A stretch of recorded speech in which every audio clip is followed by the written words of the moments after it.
नमस्कार स्टूडेंट। आज हम बात करेंगे सम ऑफ एन नंबर। ठीक है, यानी कि प्रोग्राम बनाएंगे। उस प्रोग्राम के अंदर जो नंबर्स हम देंगे उनका हमें एडिशन करना है, सम करना है। ठीक है, अब ये नंबर कितने होंगे यहाँ पर कोई फिक्स नहीं होगा, एन नंबर्स होंगे।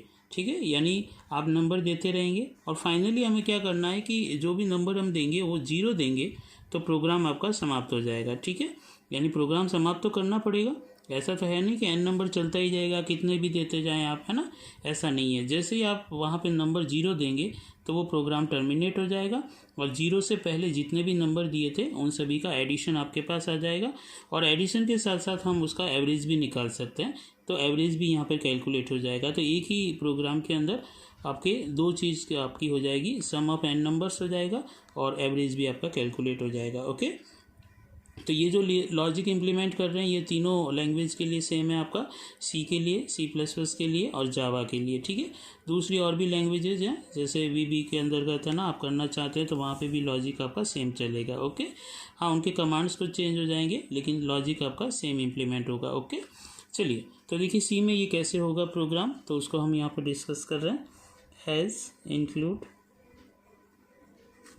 stdio .h has include console input output .h void main। Okay, यहाँ पे देखिए अब वेरिएबल हमें कौन से लेना है, इंट एन नंबर कोई भी हो सकता है आपका, है ना। तो एक हम यहाँ पे एन ले लेते हैं, एन वेरिएबल ले लेते हैं जिसमें यूज़र से बार बार नंबर पूछेंगे। ठीक है, एक उनका एडिशन करना है तो एस या सम जो भी आप लेना चाहें उसमें इनिशियल 0 रखें ताकि 0 में कोई भी नंबर आप ऐड करेंगे तो वही नंबर वापस मिल जाएगा, उससे कोई फ़र्क नहीं पड़ेगा। ओके, तो यहाँ पर 0 होना ज़रूरी है, नहीं होगा 0 तो वहाँ पे गार्बेज होगा और गार्बेज के कोई भी हो सकता है नंबर, तो आपका कैलकुलेशन प्रॉपरली नहीं हो पाएगा। तो एक तो आपका एन हो गया, ठीक है, एक सम हो गया। अब कितने नंबर दे रहे हैं आप, है ना। एन तो जैसे कितने भी हो सकते हैं, है ना, जो भी नंबर आएंगे, जैसे यहाँ 10 है, 2 है, 12 है, तो ये टोटल कितने हैं, 3 है, तो वो कौन कैलकुलेट करेगा। तो उसके लिए भी हम यहाँ पे ये काउंटर ले लेते हैं सी, जिसकी इनिशियल वैल्यू 0 रखते हैं ताकि हमें पता लगेगा कि नंबर टोटल कितने दिए हैं, ताकि एवरेज निकालने में आसानी हो। ठीक है, तो ये 3 नंबर वेरिएबल्स हम यहाँ पर यूज करेंगे, एक एन, एक सम और एक सी। ओके, अब यहाँ पे देखिए प्रोग्राम स्टार्ट करते हैं हम, क्लियर स्क्रीन। अब यहाँ पर हमें करना क्या है, देखिए यूज़र से पहले एक नंबर लेना पड़ेगा। ठीक है, तो यूज़र से पहले एक नंबर ले लेते हैं यहाँ पर प्रिंट ऐप, ताकि प्रोग्राम आपका एक बार शुरू हो जाए। ठीक है, तो प्रिंट ऐप में हमने यहाँ पे लिखा एंटर नंबर। ओके, एक मैसेज दे दिया आपने एंटर नंबर। ओके, और इस तरह से वहाँ पर स्कैन ऐप और ये आपने वेरिएबल जो एन ले रखा है उसके अंदर यूज़र से ये नंबर एक्सेस कर लिया। अब देखिए ये नंबर आपको ये भी चेक करना है कहीं 0 तो नहीं है, यदि 0 होगा तो प्रोग्राम आपका वहीं टर्मिनेट हो जाएगा, है ना। तो चेक करना है यहाँ पर, तो हमने क्या किया, प्रोग्राम के अंतर्गत एक लूप हमने यूज किया वाइल। ठीक है, फॉर भी यूज कर सकते हैं। ठीक है, हमें यहाँ पे कोई इनिशियलाइजेशन वगैरह की ज़रूरत नहीं अभी, है ना, इसीलिए हमने वाइल यूज़ किया ताकि थोड़ा ईजी रहे। आप फॉर भी यूज़ कर सकते हैं, कोई प्रॉब्लम नहीं है। ठीक है ना, तो वाइल के अंदर हमने यहाँ ये चेक किया कि एन 0 तो नहीं है, तो लिखना है एन नॉट इक्वल टू, ये नॉट इक्वल टू का साइन है, ध्यान रखना। तो एन नॉट इक्वल टू 0, आपको ये चेक करना क्या एन 0 के बराबर नहीं है। मान लीजिए यहाँ पे जो भी नंबर दिया तो वो चेक करेगा, नहीं है तो आपको अंदर आना है, इस सम के अंदर उस नंबर को ऐड कर लो। तो sum assign sum plus N, ये एक्सप्रेशन लिख दिया आपने।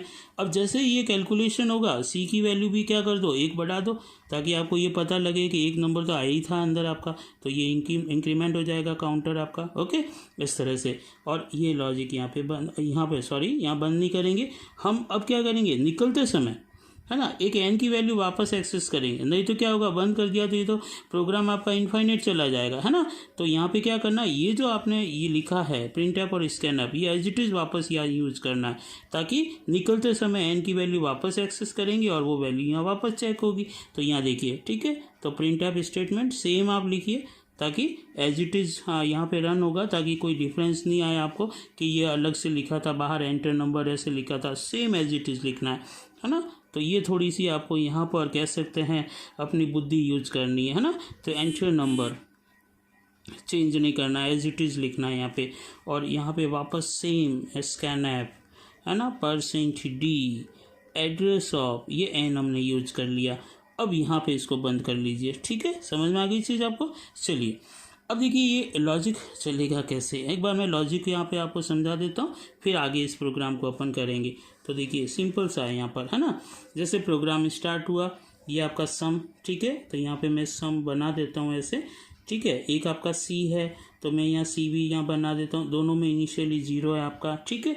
चलिए एंटर नंबर, है ना। तो जैसे मान लीजिए फर्स्ट स्टेप आया, यहाँ पे एक स्टेप बना देता हूँ और मैसेज आया वहाँ पे एंटर नंबर, ये है ना, मैंने लिखा नहीं, लाइन बनाई एंटर नंबर। तो जैसे एंटर नंबर आया एन के अंदर आपने वैल्यू वहाँ पे दे दी, सपोज कीजिए शुरू में दे दिया आपने, कोई भी दे सकते हैं, कुछ भी नंबर है ना, 5 दे दिया आपने। जैसे 5 दिया, अब कंट्रोल यहाँ पे आया, देखिए जैसे यहाँ पर आया, चेक किया n not equal to 0, N में क्या है 5 है, तो चेक होगा 5 नॉट इक्वल 0, 5 0 के बराबर नहीं है, यस कंडीशन ट्रू। जैसे ट्रू हुआ ये स्टेटमेंट एग्जीक्यूट हुई आपकी, ठीक है। तो सम है ना, तो sum assign sum plus N, N में कितना है 5, सम में कितना है 0, तो 5 + 0 कितना हो जाएगा आपका यहाँ पे, ये 5, यानी सम की वैल्यू क्या चेंज हो जाएगी आपकी 5 हो गई, ठीक है। सी असाइन सी +1, तो सी की वैल्यू भी क्या हो जाएगी 0 + 1 यानी कि 1 हो जाएगी आपकी, ठीक है, ये हो गई आपकी। अब देखिए कंट्रोल टॉप टू बॉटम चल रहा है, यहाँ आया, फिर यहाँ एंटर नंबर, वापस मैसेज आ गया, तो ये सेकेंड है ना, तो यहाँ पर एंटर नंबर, सपोज करो एंटर नंबर आप बाहर निकलते निकलते वहाँ पे कोई वैल्यू दे दी, जैसे 7 दे दिया है ना, तो यहाँ एंटर कर दिया, यहाँ पे भी एंटर करेंगे तब एग्जीक्यूशन हुआ, एंटर किया, एंटर करते ही जैसे ही कंट्रोल यहाँ पे आया, सीधा यहाँ से ये वापस से चेक करेगा इसको, यानी n not equal to 0, N में कितना है आपका 7, तो यहाँ चेक हुआ 7 not equal to 0, condition is true. जैसे ही कंडीशन ट्रू हुई, वापस देखिए सेम फार्मूला हुआ, सम असाइन सम प्लस एन, है ना, वही वाला सम असाइन सम प्लस एन। तो देखिए सम में क्या वैल्यू थी आपकी 5, ये 5, एन में अभी करंट वैल्यू क्या है 7, तो 5 + 7 कितना हो जाएगा 12, यानी कि ये सम आपका चेंज हो गया 12। और जैसे ये हुआ C+1 हुआ, सी में करंट वैल्यू 1 थी, 1 + 1 कितना बन जाएगा 2, ये 2 बन गया, फिर वापस से एंटर नंबर आ जाएगा, ये message enter number, okay enter number आ गया। मान लीजिए यहाँ पे वैल्यू आपने 18 दे दी, कुछ भी दे सकते हैं आप, है ना, 18 दे दी, यहाँ पर आया एन के अंदर आपका 18 आ गया, ओके। और कंट्रोल यहाँ से वापस यहाँ पे आया, N not equal to 0, N में 18 है तो 18 not equal to 0, condition is true.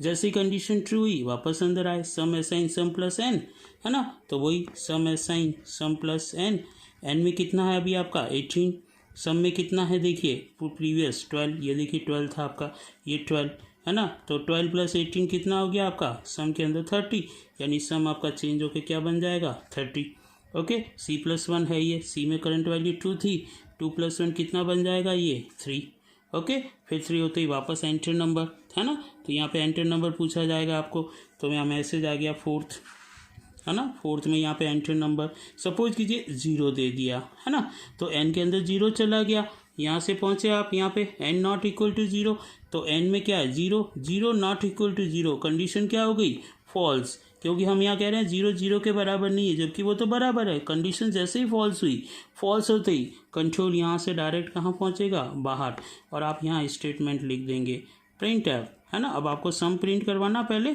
तो सम, ठीक है, सम ऑफ एन नंबर, है ना, ऐसे लिख सकते हैं आप, सम ऑफ एन नंबर, है ना, इस तरह से सम ऑफ एन नंबर में यहाँ पर आपने %d किसको प्रिंट करा दिया, वेरिएबल देखो सम के अंदर क्या है 30, तो ये सम प्रिंट हो गया आपका, ठीक है। अब आपको देखो एवरेज भी देना है, तो एवरेज कैसे देंगे, बहुत सिंपल है, प्रिंट ऐप, यहाँ पर आप लिखेंगे एवरेज इज, है ना, एवरेज इज %d। अब देखिए सम में क्या वैल्यू थी, है ना, और सी के अंदर कितना था 3, काउंट हुआ, तो डिवाइड कर दो यहाँ पे सी से, है ना, इस तरह से, और यहाँ पर आप, है ना, टर्मिनेट कर दो, और प्रोग्राम यहाँ गेट ch ख़त्म कर दिया हमने। तो यहाँ देखिए सम ऑफ एन नंबर, तो रिजल्ट आपका आ जाएगा सम ऑफ एन नंबर, ठीक है, यहाँ पे कॉमा नहीं लगाते, डायरेक्ट लिख दो सम ऑफ एन नंबर, है ना, तो सम ऑफ एन नंबर में तो आ जाएगा यहाँ पे 30 हो गया, देखिए फाइनली सम की वैल्यू 30 थी। और एवरेज, है ना, तो एवरेज इज देखिए सम में कितना था 30, सी की वैल्यू कितनी थी 3, डिवाइड किया कितना आया 10, तो एवरेज इज 10। तो इस तरह से है ना। यहाँ पर आपको रिजल्ट मिल जाएगा sum of n is 30 and average is 10, है ना। तो यहाँ पे सम की वैल्यू 30 थी, ये 30 डिवाइडेड 3 हुआ आपका c की वैल्यू से, ठीक है। तो यहाँ पर आ गया 10, है ना। तो ये 10 आपका यहाँ पे प्रिंट हो जाएगा। तो इस तरह से ये जो प्रोग्राम है आपका, ये जब तक आप n की वैल्यू 0 नहीं देंगे, ये हर नंबर को क्या करता जाएगा, ऐड करता जाएगा। और जैसे ही आपको लगा कि अब हमें नहीं रखना है तो n की वैल्यू 0 दे दीजिए, प्रोग्राम वहाँ पे वहीं समाप्त हो जाएगा। तो कहने का मतलब ये हुआ कि n की वैल्यू जितनी देंगे चलता जाएगा, ठीक है। यदि n की वैल्यू आपने 0 नहीं दी तो ये प्रोग्राम जो भी नंबर्स आ रहे हैं उनको ऐड करता रहेगा और ये काउंटर उनको ये काउंट करता रहेगा कि टोटल नंबर कितने आपने दिए हैं, है ना। और फाइनली 0 देते ही वो बाहर आ जाएगा। इसके अंदर एक नई चीज़ आपको मैं बताता हूँ। जैसे यहाँ पर जो स्टेटमेंट हमने यूज़ की है ये वाली n नॉट इक्वल टू 0, इसको शॉर्ट में आप ऐसे लिख सकते हैं, है ना। जैसे मैं यहाँ लिख रहा हूँ, देखिए वाइल आप n लिख दीजिए, केवल इतना सा बस, और ये पूरा ब्लॉक आप चला लीजिए। वाइल ब्रैकेट के अंदर n का मतलब ही होता है यही चीज़, ठीक है, n नॉट इक्वल टू 0, ठीक है। तो ये शॉर्टकट तरीका है इसका, इस तरह से भी आप देख सकते हैं। एग्जाम में कभी ऐसा आ जाए तो इसका मीनिंग यही होता है n नॉट इक्वल टू 0। तो ये आप इस तौर पे थोड़ा सा ध्यान रखें, ओके। तो प्रोग्राम आपको अच्छी तरह से समझ में आया होगा, ठीक है। तो इस तरह से हम कोई भी नंबर्स का सम कर सकते हैं, ओके। Thank you.